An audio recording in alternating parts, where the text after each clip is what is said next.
कल रात्रि जो भेड़िए पकड़े गए उन्होंने स्वयं मुझे आगे जाने का रास्ता दिखाया। कल जिन भेड़ियों को हमने पकड़ा उनमें से एक भेड़िए के गले का पट्टा वहीं गिर गया था।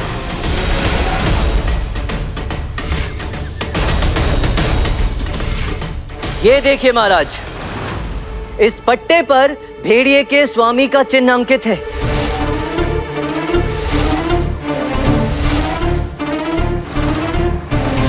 अब अचंभे की बात यह है महाराज कि इस पर ना तो केलाड़ी राज्य का चिन्ह है ना ही बहमनियों का। इस पर किसी तीसरे राज्य का ही चिन्ह बना हुआ है महाराज, और वो चिन्ह है नागौरा राज्य का। इसका अर्थ यह है कि वो भेड़िए ना तो केलाड़ी राज्य के थे ना बहमनी के, वो नागौरा राज्य के थे महाराज।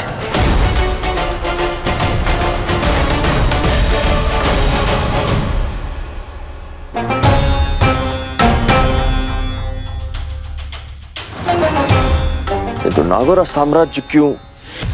रुकिए रुकिए एक क्षण, ये नाम तो हमने किसी और से भी सुना था अभी। राजकुमारी वसुधा से महाराज। यदि आपको स्मरण हो तो इन्होंने ये बताया था कि इन्होंने सेनापति सेवप्पा के पास एक ऐसा खंजर देखा था जिसमें नागौरा राज्य का चिन्ह अंकित था।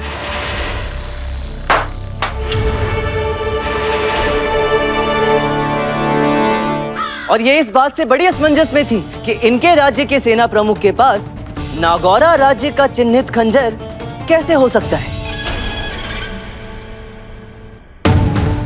सेनापति सेवप्पा, भले ही आपकी स्मरण शक्ति जा चुकी है, किंतु इससे आपके अपराध की गंभीरता कम नहीं हो जाती। क्षमा करें महाराज, नया राज्य नया संदिग्ध, इस प्रकरण की मेरी अगली कड़ी है।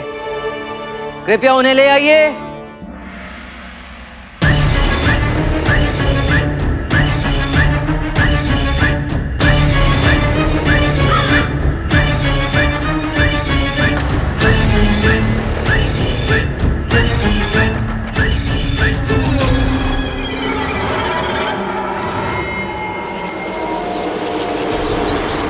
संदिग्ध?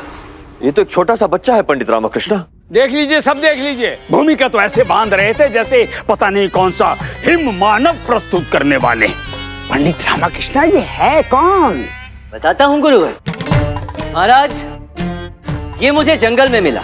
इसके शरीर पर नागौरा राज्य का चिन्ह था और हाथ में वही भेड़ियों को नियंत्रण करने वाला ध्वनि यंत्र। ओह,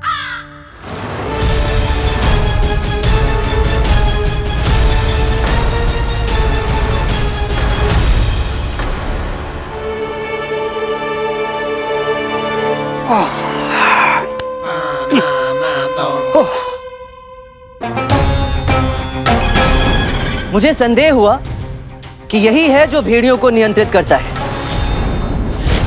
और ये बात मैं सिद्ध भी कर सकता हूं महाराज।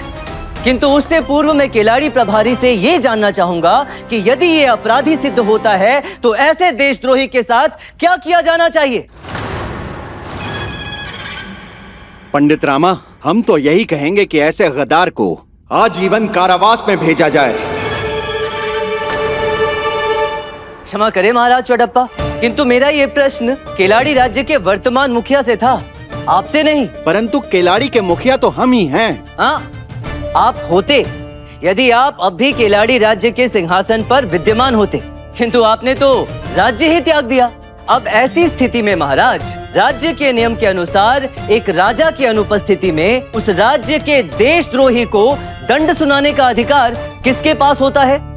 सेना प्रमुख सेवप्पा।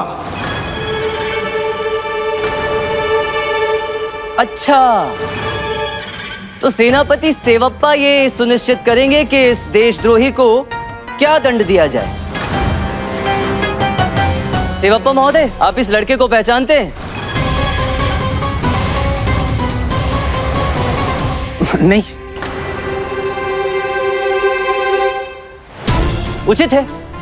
तो चूंकि महाराज इस लड़के के पास है नागौरा राज्य का चिन्ह और इसके हाथ से भेड़ियों को नियंत्रण करने वाला वो ध्वनि यंत्र मिला है, तो अभी के लिए ये प्रमाण पर्याप्त है ये सिद्ध करने के लिए कि यही है केलाड़ी राज्य का मुख्य देशद्रोही। किंतु सेनापति सेवप्पा, पहले आप मुझे यह बताइए कि केलाड़ी राज्य का सेना प्रमुख होने के नाते आप इस देशद्रोही को कौन सा दंड सुनाएंगे?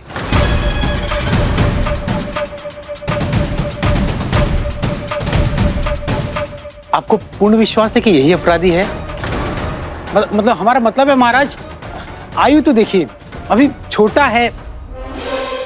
अपराध का तो कोई रूप स्वरूप नहीं होता सेनापति महोदय। अपराध की गंभीरता अपराध की मंशा से नापी जाती है, ना कि अपराधी के चेहरे या आयु से। और इस अपराधी का अपराध मृत्यु दंड जितना घातक है। बात तो ठीक है। तो महाराज, मैं इस देशद्रोही को मृत्यु दंड देने की विनती करता हूं।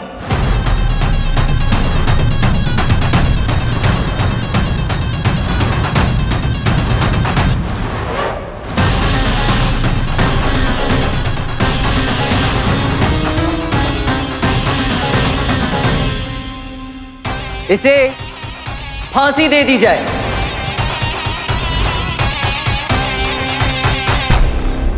क्या? मैं कैसे? मतलब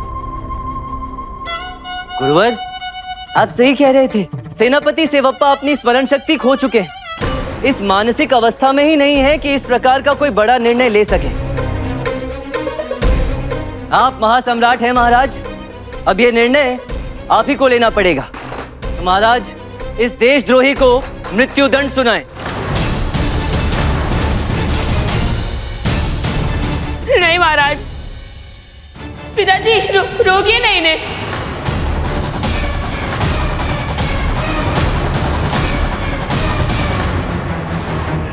पिताजी? कौन पिताजी? बचाइए मुझे पिताजी, मैं मरना नहीं चाहता।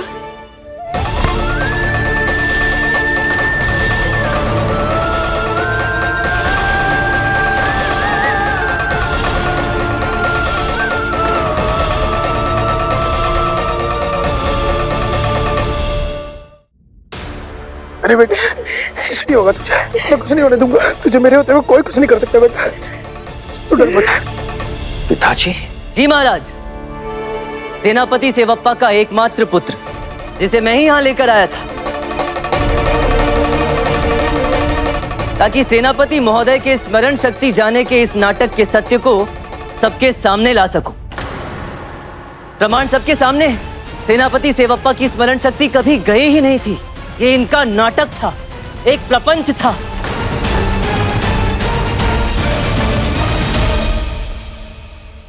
मुझे क्षमा करना, सत्य सामने लाने के लिए मेरे पास और कोई विकल्प नहीं था। मैं आपसे भी क्षमा प्रार्थी हूं महाराज कि मुझे आपके समक्ष ऐसा नाटक करना पड़ा।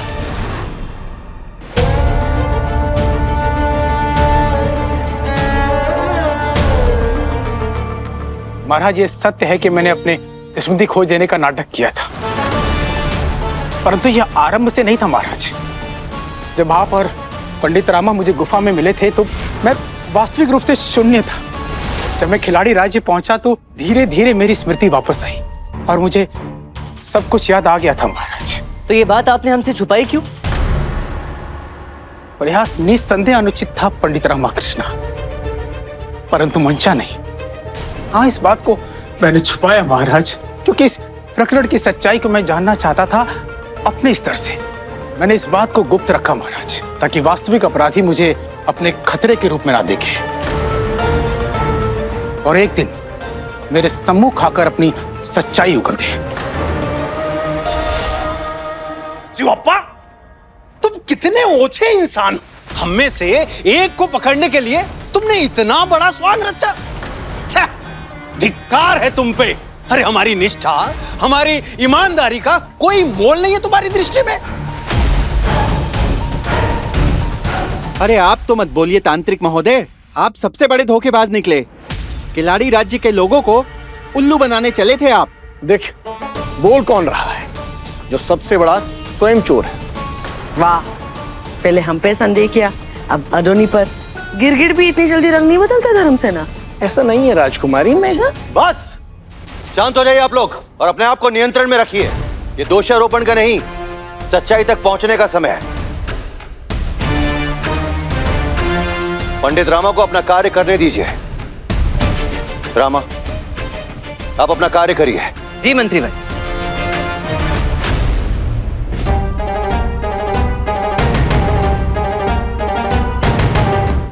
सेनापति सेवप्पा महोदय, आपके पास नागौरा का शाही चिन्ह क्या कर रहा था? मैं एक सेना प्रमुख हूँ पंडित रामा। केवल युद्ध में नेतृत्व करना मेरा कार्य नहीं है, अपितु सभी देशों में सामंजस्य और आपसी तालमेल को बनाए रखना भी मेरा दायित्व है। यथासंभव युद्ध की नौबत ना आए। महाराज, मैं राजनीतिक रणनीति के लिए नागौरा साम्राज्य गया था। वहां नागौरा के राजा से मेरी भेंट हुई और उन्होंने दोनों राज्यों के मधुर संबंधों के प्रतीक में वो खंजर भेंट किया था। ये बात मैं पंडित रामा को बताना चाहता था, पर मैंने सोचा यदि बात में नहीं बताया तो मेरे स्मरण शक्ति का झूठ उजागर हो जाता। महाराज, मैं उस अपराधी को पकड़ नहीं पाता, मैं असफल हो जाता।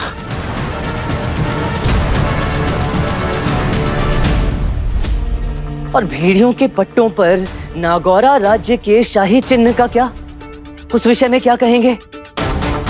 कुछ पता है तो दया करके बता दीजिए। देखिए, जिस प्रकार आप अपने पुत्र से प्रेम करते हैं ना, मैं भी अपने परिवार से बहुत प्रेम करता हूँ। मेरी पद्मा बहमनी के कब्जे में है और कैसे भी करके मुझे शीघ्र अतिशीघ्र उसे सकुशल वापस लेकर आना है। पद्मा तक पहुंचने में मेरी सहायता कीजिए। यदि कुछ भी जानते हैं तो कृपा करके बता दीजिए। पंडित रामा, मैं भेड़ियों के पट्टे के चिन्ह और पद्मा के विषय में कुछ नहीं जानता। मैं मानता हूं मैंने स्मरण शक्ति की बात झूठ कही थी, लेकिन ये बहमनी सेना और भेड़ियों से कोई लेना देना नहीं है। महाराज, अगर आप जानना चाहते हैं तो आप कचरी से पूछ सकते हैं पंडित रामा।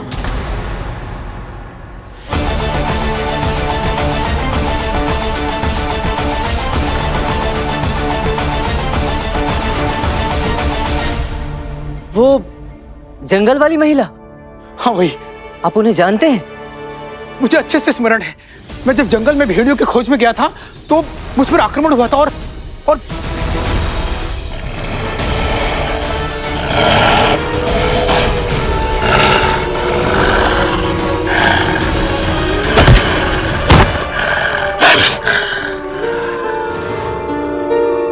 कजरी ने मुझे भी और आक्रमणकारी को भी देखा था। महाराज, केवल वही है जो आक्रमणकारी तक पहुंचा सकती है। मैं होश में आने के पश्चात मैंने कजरी को ढूंढने का प्रयास किया था महाराज, परंतु वो मुझे मिली नहीं वहां। माना कि आपकी दृष्टि में सब संदिग्ध थे, किंतु इतनी महत्वपूर्ण बात कम से कम आपको मुझे तो बतानी चाहिए थी कि कजरी ने अपराधी को देखा है। इतना समय व्यर्थ नहीं होता, हम पद्मा तक पहुंचकर असली आक्रमणकारी को पकड़ सकते थे।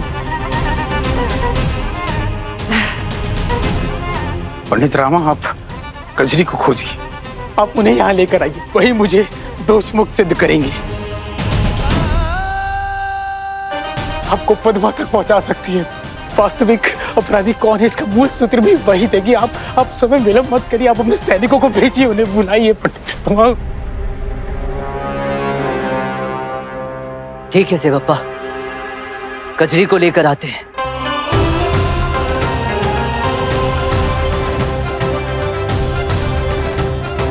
हे माँ काली, राह दिखाना माँ, पद्मा की रक्षा करना। हुजूर, जरूरी खबर। विजयनगर दरबार के हमारे खुफिया मुखबिरों से पता चला है कि सेवप्पा ने खुलासा किया है कि उस पगली औरत कजरी ने हमारे हमलावर की शक्ल देखी है। क्या? जी हुजूर, और अब श्री कृष्णदेव राय के फौरी हुक्म के चलते विजयनगर के सैनिक कजरी को जंगल से लाने रवाना हो गए हैं। नहीं, ये ठीक नहीं हुआ है। हमने ताकीद की थी उस विक्षिप्त औरत कि अगर अपनी जान की सलामती चाहती है तो अपनी जुबान बंद रखे। अगर वो औरत विजयनगर के सैनिकों के हाथ लग गई तो हमारा आदमी भी नकाब हो जाएगा, जो उनके बीच रहकर हमारा साथ दे रहा है। ये नहीं हो सकता। अब क्या करेंगे हुजूर? एक काम करो, हमारी बनाई हुई खुफिया सुरंगों के जरिए खिलाड़ी के जंगलों में दाखिल हो। ये सुरंगें सीधा जंगल में पहुंचती हैं, इसलिए तुम अपने लोगों के साथ विजयनगर के सैनिकों से पहले उस जंगल में पहुंच जाओगे। ढूंढो उस खपती औरत को और खत्म कर दो, और उसी के साथ विजयनगर के गद्दार का राज भी दफन हो जाएगा। जाओ, रुको।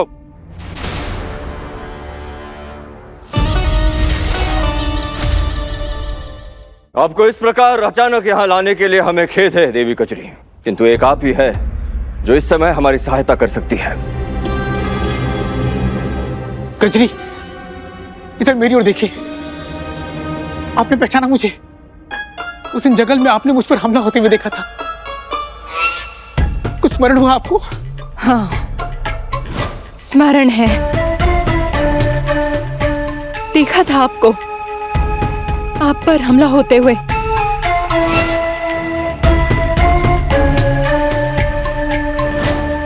तो क्या सेवप्पा का आक्रमणकारी यहाँ इस समय इस दरबार में उपस्थित है कजरी देवी?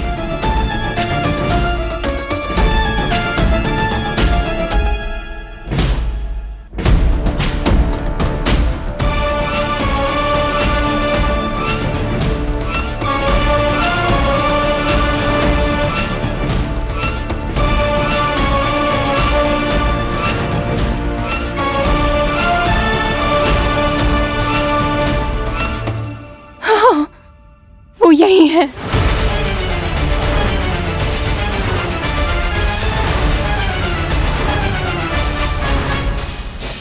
किंतु उस दिन जब हम आपसे जंगल में मिले थे, तब आपने हमें इस विषय में क्यों नहीं बताया? मुझे चेतावनी दी थी कि मैंने इस विषय में कुछ भी बताया तो मेरे जंगल को नष्ट कर देंगे। मैं डर गई थी मैं। तो ठीक है, अब हमें उस दुष्ट का नाम बताइए, हम उसका अस्तित्व कुचल देंगे। बताइए कजरी देवी, कौन है वो? बताइए उसका नाम। हाँ बोलिए, बोलिए कजरी, कौन है वो दुष्ट धोखेबाज बहरूपिया? बोलिए। वो आक्रमणकारी जिसने उस दिन सेवप्पा पर हमला किया था, वो ये है, पंडित रामाकृष्ण।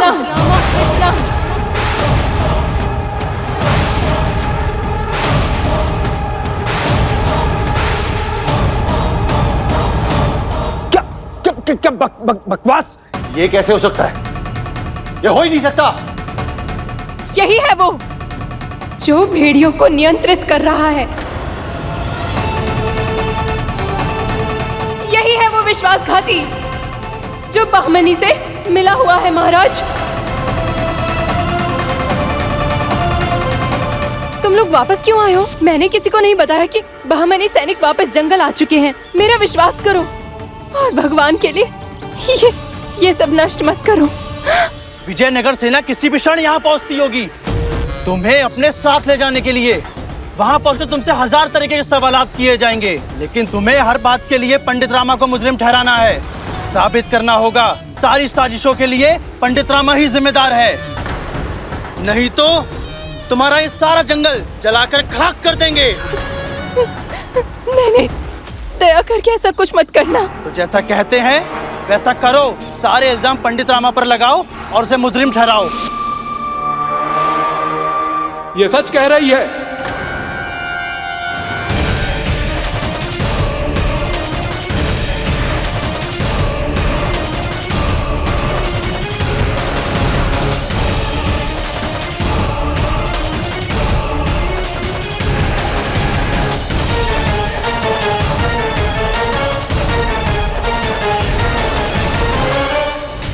पंडित रामा ही है इस साजिश का असली कारसाज।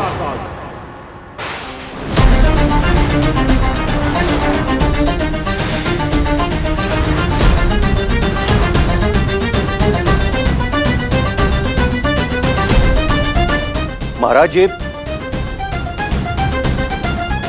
कौन है?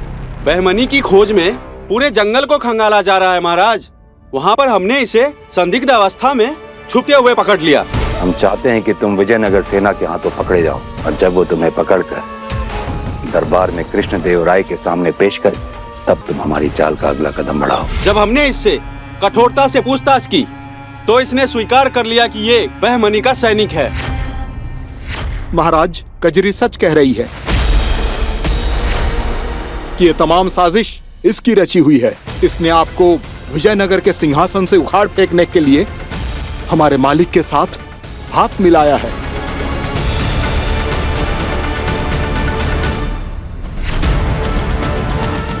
और ये मूर्ख चले हैं विजयनगर को फतेह करने। अरे बुद्धिहीन सैनिक, कम से कम झूठ तो ढंग का बोल दिया होता तेरे आकाओं ने। जो झूठ तुम बोल रहे हो उस पर हम तो क्या, हमारे इस राज्य के पेड़ पौधे तक विश्वास न करें। पंडित रामकृष्ण, दीजिए इस मूर्ख को इसके इस मूर्खतापूर्ण आरोप का उत्तर दीजिए। ये दोनों सही कह रहे हैं महाराज। पंडित रामकृष्ण, ये आप क्या कह रहे हैं? जी महाराज, मैं ही हूं इन सबके पीछे।